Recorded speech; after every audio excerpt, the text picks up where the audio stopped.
فكرة التناقض، يعني أن من يقوم بهذه الأعمال هم من ينسبوا أنفسهم إلى الدعوة ويقولوا نحن فصيل يحمل لواء الإسلام. لا لا لا، الإسلام براء من هذا، هذا سياسة. هذا الذي يحدث الآن سياسة. أنت لا ترى أنه شأن من شؤون لا لا لا، الدعوة ما أو الدعوة من شؤون لا لا لا. تمكين دين الله كما يقولون؟ لا لا، ودعوة أنا أكون أول المتظاهرين، أنا أكون معهم في الميدان، وإلا أكون متولي يوم الزحف. أنا أكون معهم في كل ميدان. لماذا؟ لأن الدعوة الإسلام يهان أو الإسلام يجتس أو الإسلام يحدث له شيء وأنا أكون في بيتي؟ لا، هذه سياسة.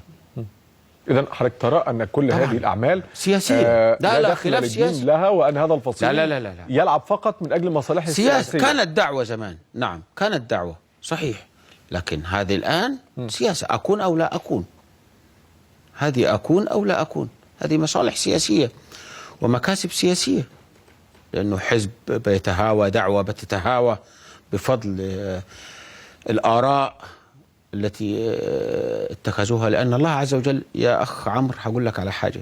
تفضل. من الممكن أن يفسد حسني مبارك، إن كان يعني في زعم الناس أنه أفسد 30 عام نظامه، وإن كنت أشك أن حسني مبارك يكون فاسد. لماذا؟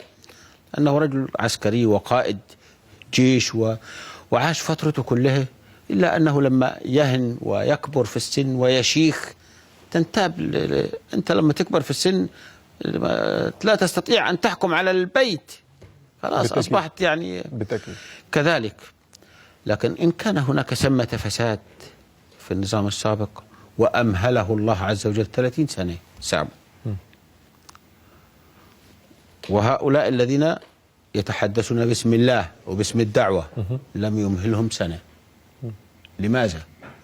لأن الله عز وجل يغار على دينه ويغار على دعوته. نعم. فيقسمه في يوم وليلة. يبقى أملى وأمهل نظام مبارك 30 سنة ولم يمهل هؤلاء عام. بمعنى أن هؤلاء يتدثرون في عباءة الدين وفي عباءة قال الله وقال الرسول طبعا. وبالتالي هم يتقولون قولا وفعلا طبعا. على الله، فبالتالي الله طبعا. سبحانه وتعالى لم يمهلهم في هذا الأمر طبعا. طيب